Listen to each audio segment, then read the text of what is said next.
Okay, now let's go through the whole thing as far as from bite to setting the hook on it. Let's say, you're casting your worm out there, you're working your worm along the bottom and you get a bite.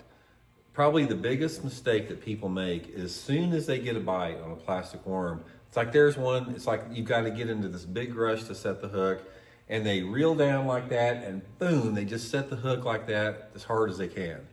A lot of times they set it on a slack line, which you never want to set the hook on a slack line. Because here's the problem, if you get a bite on a plastic worm and you bow to it and you create that slack, and a lot of times you'll go like that, set the hook on it. When you create that slack and you whip it like that, it tends to jerk that bait super, super hard to the fish's mouth. And a lot of times, if that fish has inhaled the plastic worm like completely in its mouth, comes up and grabs the whole worm, especially the head of the worm in its mouth. If you set the hook super hard like that on a slack line, a lot of times you'll be so much force with it that you'll pop the fish's mouth open, and the fish does not even have the hook anywhere near it. You'll pop that fish's mouth open and that bait will just come straight out of the fish's mouth. So you don't ever want to set the hook on a slack line. You don't ever want to set the hook with a ton of force. And I'm going to explain to you why that is here in a second. Here is how to correctly set the hook on a plastic worm or any type of Texas rig bait.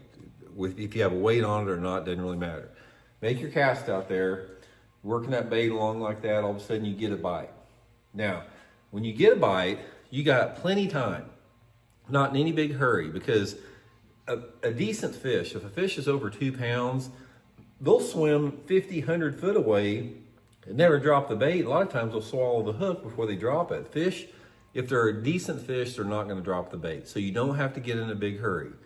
You got the bite, give them a second, watch your line move out for 2 or 3 feet, give them a chance to get that bait in their mouth, because a lot of times they'll come up and grab it by the tail like that, and then as they move with it, they bite it farther up on the head. So a lot of times they start out on the tail and they work their way up as they're moving with it.